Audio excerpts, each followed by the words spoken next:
Now, the biggest lie, there's several big lies, but some of you were told by your parents you can be anything you want to be.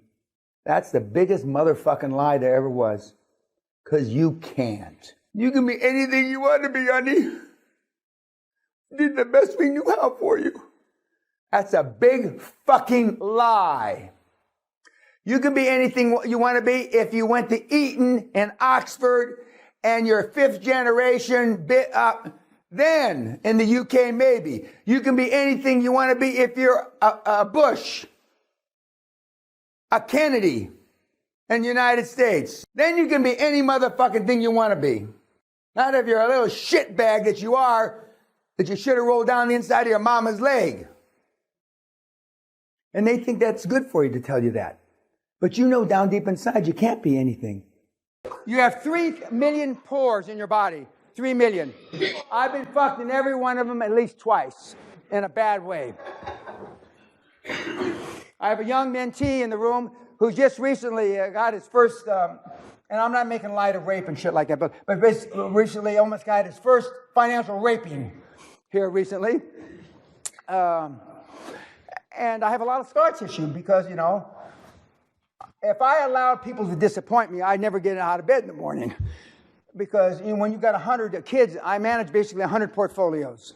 The kids that because after you come to the seminar, I then mentor you free for a year. And so your life becomes my life, as Sally would attest to. And they're not always happy times. And although some guys and gals, I don't have a problem with. But some of them are pains. It's like I got hemorrhoids. Because they're always stepping on their own dick, metaphorically speaking. They're engaging in self-sabotaging activities because they saw their parents engage in self-sabotaging activities. They don't know any better. I just give the seminars roughly every other month at the castle. We have about 20 people, more or less, sometimes 22, sometimes 18. And I find that very fulfilling. Now, people ask me, why don't I give seminars all over the world anymore, like I used to?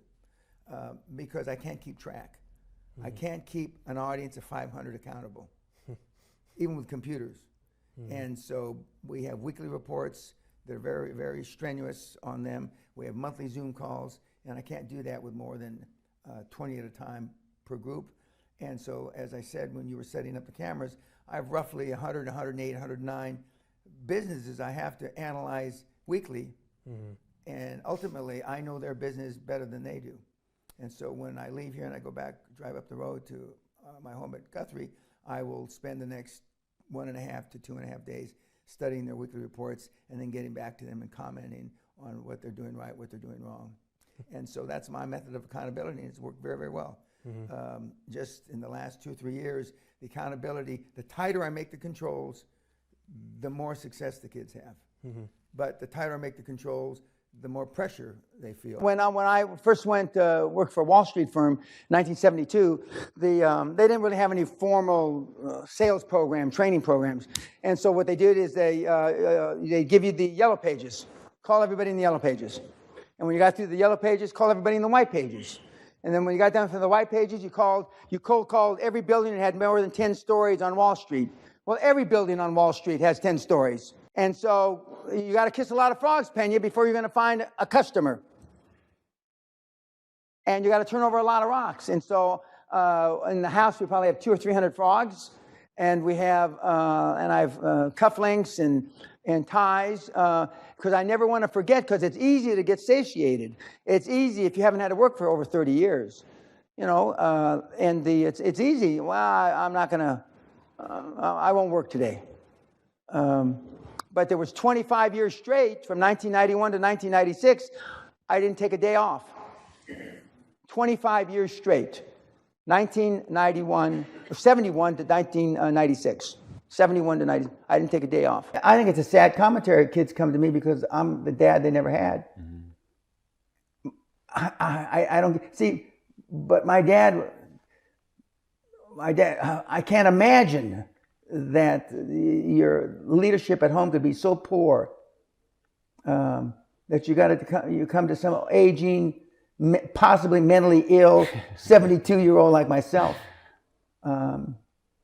But there they have it. I mean, we got them stacked up, and I get letters and emails and stuff, and outside the seminar, like we helped some kid with spinal bifida a while back, and we do a lot of research though. The bitch better really have fucking spinal bifida, and she better almost be fucking dying. And we talk to the fucking doctors, and we take testimony. I mean, we're not just somebody just fell off the turnip truck. Yeah. And then when they do fall, and sometimes unfortunately they die in the meantime, because by the time we research it and find out it's for real, the poor person died. But for the ones that didn't die, and we help, and we don't get any publicity, we don't want any. But there's a lot of sad cases out there. God Almighty. God Almighty, just unbelievable, the shitty things that people do to each other. And love worked, but it doesn't. So what does work then? Hard fucking work. Hard sacrifice. Being selfish for yourself. You can't be a good father, a brother, a son, or whatever, unless you feel good about yourself and you love yourself. It's tough because you've got nobody around you that's making $1 million a week.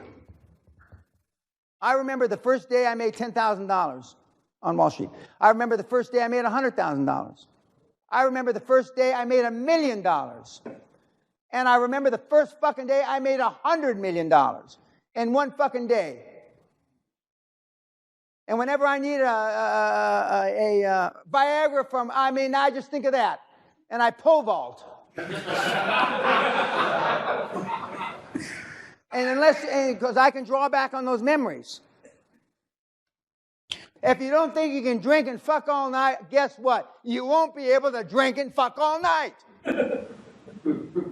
If you don't have it up here, you don't have it.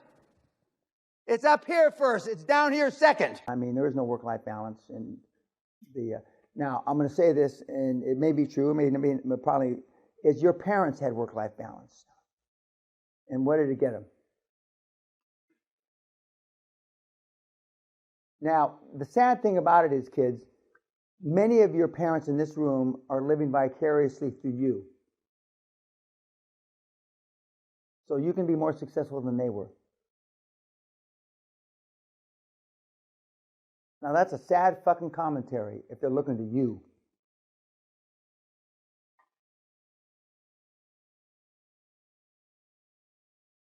It is. It is. You know, it's. Back in caveman days, when the adults, old people, their teeth fell out, the kids chewed their food and then gave it to them to swallow because the parents had no teeth. In Asia, many of the Asian countries, the kids are their pension plan for them to be able to support them when they get old. Many Latin families are the same. You're their pension. You're their 401k in America. You're their pension plan. I would rather be dead than have to depend on my kids for anything. Why should I be a burden? Next time a conversation comes up, ask your parents, why should you be a burden on me? Ask them.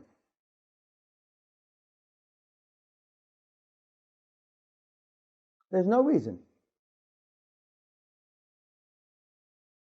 None.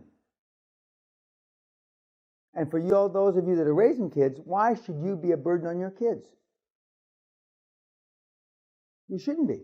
And as I've told Bill ad nauseum during this week, just because his little group of Penn Staters, and I know he knows people other than Penn State, at least I hope he does, that they don't know this, that absence of evidence is not evidence of absence.